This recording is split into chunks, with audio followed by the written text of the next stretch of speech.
సద్వినియోగం చేసుకుంటే ఖచ్చితంగా మనకు అలయన్స్ లేకుండా అధికారం స్థాపించే స్థాయి ఉండేది. కానీ లీడర్షిప్ చాలా త్యాగంతో కూడుకున్నది. 2 సార్లు టీలు కాఫీలు అందించేసి రోజు నా ఆఫీసులో తిరుగుతా ఎమ్మెల్యేలుగా అయిపోవాలనుకునే వ్యక్తులు చాలా కష్టం. ఇది 2009 కాదు, 2024, 2014 నుంచి స్టార్ట్ చేశాను. అలా కాఫీలు టీలు అందించి పెన్ను పేపర్లు పట్టుకొచ్చి ఎమ్మెల్యేలు అయిపోయిన మంత్రులు కూడా ఉన్నారు ఇప్పుడు వైసీపీలో.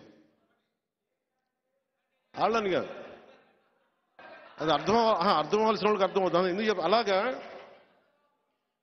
నేను ఈరోజు కూడా మీకు మాట ఇస్తున్నాను. నా చుట్టూ కోటరీ కట్టలేరు. నేను ఎప్పటికప్పుడు బద్దలు కొడుతూ ఉంటాను. నేను 10 రోజులు ఇటు తిరగగానే నా చుట్టూ కోటరీ ఏర్పడిపోతుంది. తెలుసు, ఇంకెవరిని బయట వాళ్ళని రానివ్వరు. నేను మళ్ళీ బద్దలు కొడుతూ ఉంటాను. అందుకని పని చేసే వాళ్ళని ఖచ్చితంగా గుర్తిస్తాను నేను.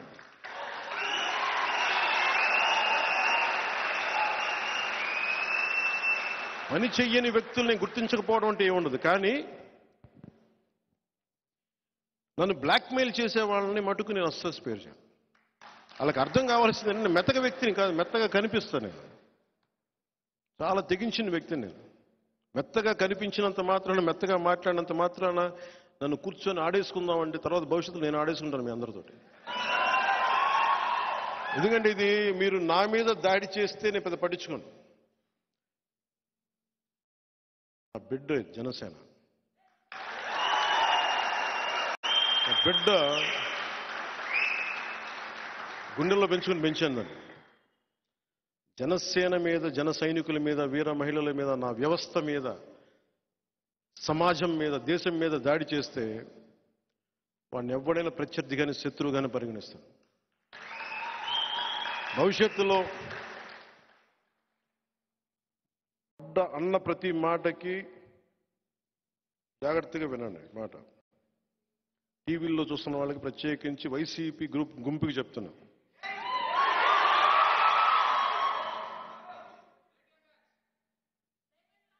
వాళ్ళ గురించి అంత మాటలు ఆలోచించండి. వాళ్ళు చాలా చిన్న మనుషులు. మీరు అనవసరంగా వాళ్ళని పెంచి పెద్ద చేస్తున్నారు. ఈ వైసీపీకి నన్ను బద్నాం చేద్దామని ఆలోచించే ప్రతి ఒక్కరికి కూడా చెప్తున్నా, భవిష్యత్తులో ఎవరిని వదలం. గుర్తుపెట్టుకోండి. మీరు కాళ్ళ వేళ్ల మీద పడ్డా కూడా నాకు కనికరం రాదు. గుర్తుపెట్టుకోండి. ఎవరన్నా సరే నమ్మక ద్రోహం చేశారా అస్సలు వదిలేదు. ఎందుకంటే నేను చేసేది యుద్ధం. ఇది ఎవరిని స్పేర్ చేయను. నేను చేసేది యుద్ధం. ఇది పార్టీలో ఉండి కోర్టులుగా వెళ్ళిపోతానంటే అలాగే 2019లో చాలా మంది యువ నాయకత్వానికి సీట్లు ఇచ్చాను నేను. బాగా పనిచేశారు. ఒక పంచకర్ల సందీప్ కానీ నిలబడ్డా, ఒక టీసీ వరుణ్ కానీ, మేము తెలియపోవచ్చు. అనంతపురం చాలా మంది యువత, ఒక చైతన్య కానీ, ఒక రామ్మోహన్ కానీ, వీళ్ళందరూ కూడా చాలా బాగా చేశారు పనులు. ఇలాంటి చాలా మంది ఉన్నారు. ఒక పోతిని మహేష్ కానీ.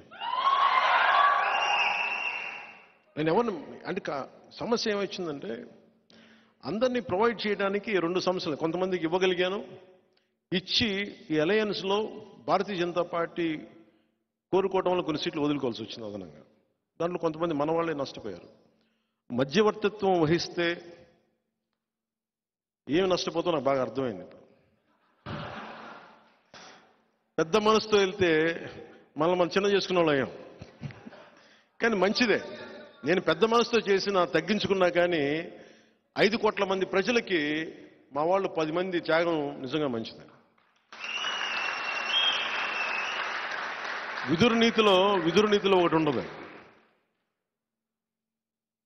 ఒక రాజ్యం కోసం, ఒక కుటుంబం కోసం ఒక వ్యక్తి, గ్రామం కోసం ఒక కుటుంబం, ఒక రాజ్యం కోసం ఒక గ్రామాన్ని వదులుకోక తప్పదని. అంటే ఒక రాజ్యక్షేమం కోసం గ్రామాన్ని కూడా వదులుకోక తప్పదని. అలాగే ఒకసారి మేము రాజ్యక్షేమం కోసం, ఆంధ్ర రాజ్యక్షేమం కోసం నాతో సహా మేము త్యాగాలు చేయాల్సి వచ్చింది. ఒక పార్లమెంట్ సీట్ కూడా వదులుకోవాల్సి వచ్చింది. స్వయాన మా అన్న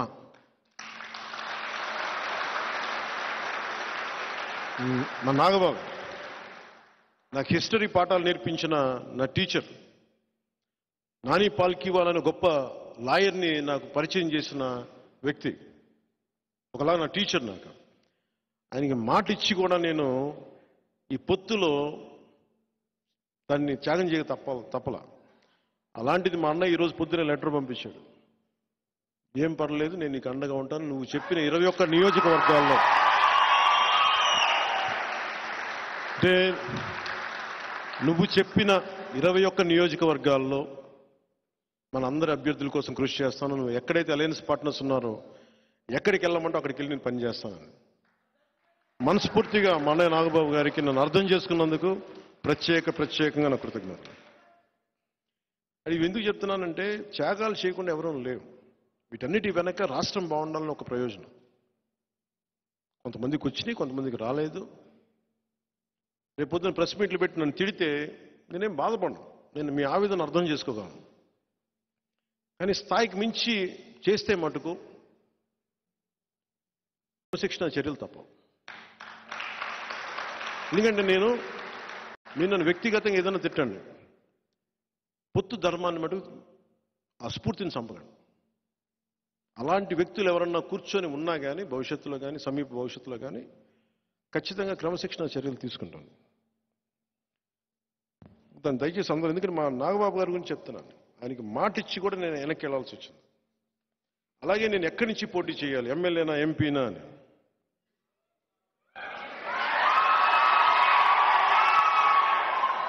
మీరు చెప్పండి. ఒక నిమిషం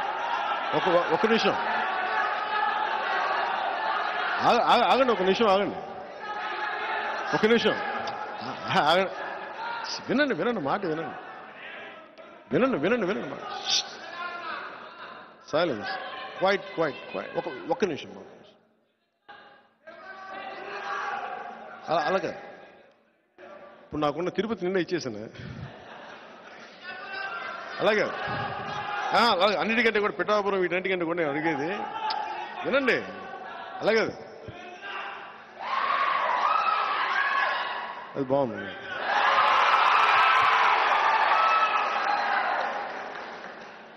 ఇది నేను పోటీ చేద్దాం అనుకుంది ఎమ్మెల్యేగానా ఎంపీగానా అని అనుకున్నాను. సమస్య ఏముందంటే చాలామంది పెద్దలు నన్ను కోరుకున్నారు మీరు రెండిట్లో పోటీ చేయమని. కానీ కన్ఫ్యూజన్ ఏముంటుందంటే క్రాస్ ఓటింగ్ ఉంటుందా, నిలబడతామా లేదా, ఇవన్నీ ఉన్నాయి. అది ఎలా చేద్దాం ఏంటి అనేది ఇంకొద్ది రోజుల్లో ఒకటైతే ఖచ్చితంగా చెప్పగలను. నిన్న భీమవరం పులపర్తి ఆంజనేయులు గారికి ఇచ్చాను, తిరుపతి ఏమో మన జంగ శ్రీనివాసులు గారికి ఇచ్చాను, గాజువాకేమో తెలుగుదేశం వాళ్ళు తీసేసుకున్నారు అనుకుంటాను ప్రస్తుతానికి. సో పోనీ పిఠాపురం తీసుకుందామంటే మా ఉదయ్ ఉన్నాడు ఇక్కడ. సో ఉదయ్ని ఏం అడగాలో తెలియట్లే. సో ఉదయ్ని అడిగి పిఠాపురం ఖాయం చేసుకోమని చెప్తాను.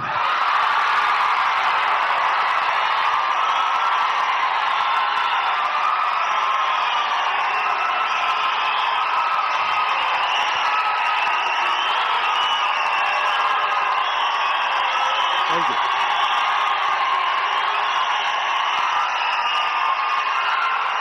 పిఠాపురం నేను 2009 నుంచి కూడా 2009 నుంచి కూడా 2009 నుంచి కూడా అందరూ 2014లో పార్టీ పెట్టగానే ఫస్ట్ నాకు పిఠాపురం నుంచి అడిగారు పోటీ చేయమని. మళ్ళీ తెలంగాణలో అడిగారు పోటీ చేయమని, మళ్ళీ పిఠాపురం నుంచి వచ్చింది, 2 చోట్ల నుంచి వచ్చింది ముందుగా. కానీ పిఠాపురం నేను ఎందుకు పోటీ చేయట్లేదు లాస్ట్ టైం అంటే,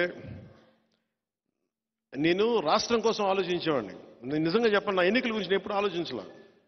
నేను మ్యాక్సిమం అనుకున్న అనంతపురం అర్బన్కి నిలబడదాం, వల్ల అనంతపురం జిల్లాలో నిలబడదాం. అందుకు 2015లో పార్టీ ఆఫీస్ అక్కడి నుంచే ప్రారంభించాను. మంగళగిరి నుంచి ప్రారంభించాను, అక్కడి నుంచి ప్రారంభించాను, అనంతపురం నుంచి. కానీ దాన్ని ఇప్పుడు నేను ఒక బాధ్యతను మోస్తున్నప్పుడు, నేను ఒక బాధ్యత ఇచ్చినప్పుడు దాన్ని మోసుకెళ్లే వ్యక్తుల సమూహం లేదు నాకు అక్కడ. అందుకని వదిలేయాల్సి వచ్చింది. తిరుపతి ఆల్రెడీ ఇచ్చేసి మనం ఎన్నిసార్లు చెప్పాలి. ఇప్పుడు ఇదేంటంటే జనసేన పవన్ కళ్యాణ్ పిఠాపురం నుంచి పోటీ చేస్తున్నారు.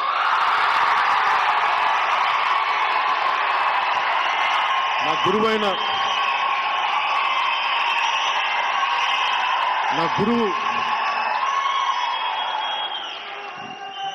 దత్తాత్రేయుల